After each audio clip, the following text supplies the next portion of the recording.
दोस्तों, यह कहानी है बिहार के एक लड़के का जो बचपन से ही पढ़ाई में होशियार।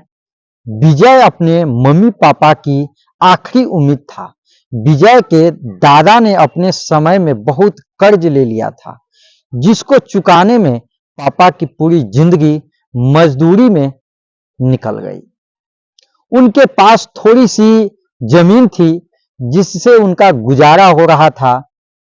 पापा की तबीयत मजदूरी करने से खराब रहती थी, पर पापा विजय को इस बात का एहसास नहीं होने देते थे। विजय को पढ़ाई में इतना होशियार देखकर उसके मम्मी पापा ने हर वह काम किया जिससे वह विजय को पढ़ा पाए। विजय की कॉलेज की पढ़ाई खत्म हो गई थी और वह एक छोटी सी नौकरी करने लगा, जिससे उसका कर्जा निकल जाता और साथ में वह कलेक्टर बनने की तैयारी भी कर रहा था। विजय अपने वक्त का एक मिनट भी फालतू नहीं बर्बाद करता था, नहीं कहीं गुजारता था। विजय ने पूरा समय पढ़ाई और नौकरी में ही लगा दिया।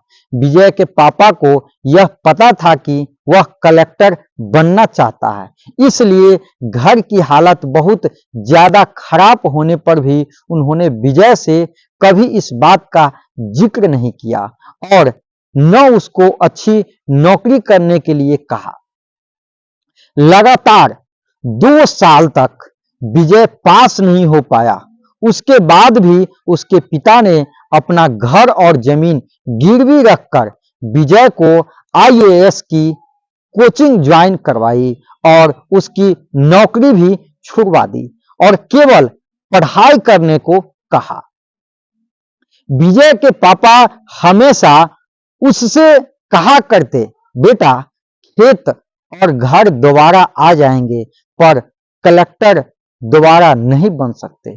आज पूरे साल पढ़ाई करने के बाद विजय का रिजल्ट आ गया, जिसमें वह अच्छे नंबरों से निकल गया था। आज उसके पिता से ज्यादा खुश कोई नहीं था। ऐसा लग रहा था जैसे विजय का सपना पूरा होने वाला है, पर भगवान को कुछ और ही मंजूर था। विजय का कल इंटरव्यू था और सुबह से उसके पापा की तबीयत खराब थी। विजय के पापा उसकी मां से बार बार कह रहे थे कि विजय को मत बताना, और उस दिन देर रात उनकी मौत हो गई। अब एक मां जिसकी गोद में उसका पति गुजर गया और वह अपने दर्द को भुलाकर अपने बेटे की जिंदगी के बारे में सोच रही थी। मां ने पड़ोसियों तक को इस बात का एहसास नहीं होने दिया कि उसका पति अब नहीं रहा, नहीं तो पड़ोसी तो जानते ही कैसा होता है, उसे फोन कर उसे मानसिक टेंशन दे देता है। पूरी रात ऐसे रोई कि आवाज भी न निकले, और सुबह विजय जब इंटरव्यू देने जाने लगा तब मां और पापा के आशीर्वाद के लिए उसने मां को कॉल किया। मां ने पूरी हिम्मत लगा दी अपना सच छुपाने के लिए और विजय को आशीर्वाद दिया। और जब विजय ने पापा से बात करने को कहा तो मां बोली, पापा अब तुमसे बात नहीं करेंगे बेटा, वह कलेक्टर से बात करेंगे। इतनी बात करके मां ने फोन रख दिया। विजय का जब इंटरव्यू हो गया तब उसे बताया गया कि उसके पिता की तबीयत खराब है, उसको तुरंत घर जाना है। विजय को एक पल नहीं लगा अपने पिता की हालत समझने में। घर पहुंचकर पिता के पैरों में गिरकर वह जोर जोर से रोने लगा और कहने लगा, पापा उठो, देखो मैं कलेक्टर बन गया। आज उसके पिता को यह खुशी मिली थी जिसका उनको बरसों से इंतजार था, पर आज वह इस दुनिया में नहीं थे। भगवान विजय के पिता की जिंदगी में सुख लिखना ही भूल गए थे। पहले वह अपने पिता के कर्ज में जिंदगी भर मजदूरी करते रहे और फिर बेटे के सपनों में फिर घर और जमीन की गिरवी रखनी पड़ी। वह जिंदगी में कर्ज लेकर आए और कर्ज लेकर चले गए। भगवान हर व्यक्ति का जिंदगी अलग अलग तरह का देते हैं। विजय के पिता को भले ही जिंदगी में कुछ हासिल न हुआ हो, पर वह अपने लड़के को इस काबिल बना गए कि वह अपनी 7 पुश्तों को बैठे बैठे खिला पाए। विजय की मां ने जो उस रात किया, जिसको करने का जज्बा बहुत कम लोगों में होता है।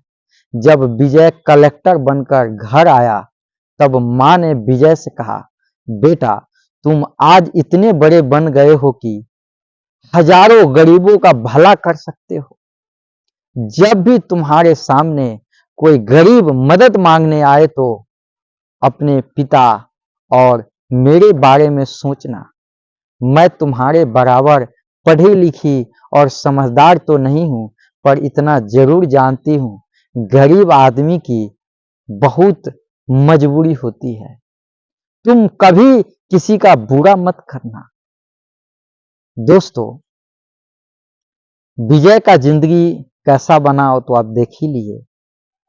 इस कहानी से हमें यह शिक्षा मिलती है कि वक्त कितना भी खराब हो, हम उसे बदल जरूर सकते हैं। माँ और बाप के एहसानों को हम कभी नहीं उतार सकते हैं, पर हम अपने कर्मों से उनकी इच्छा जरूर पूरी कर सकते हैं।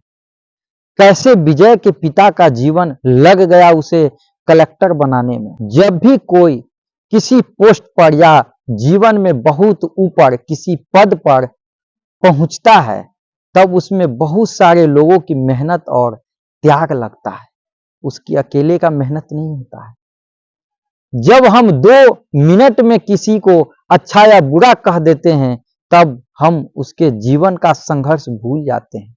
किसी अधिकारी, नेता या बिजनेसमैन को बुरा भला कहने से पहले उसके पीछे की मेहनत और त्याग के बारे में जरूर सोचें। दोस्तों, आपको हमारी यह कहानी कैसी लगी, कमेंट करके जरूर बताएं। आज के लिए बस इतना ही। धन्यवाद।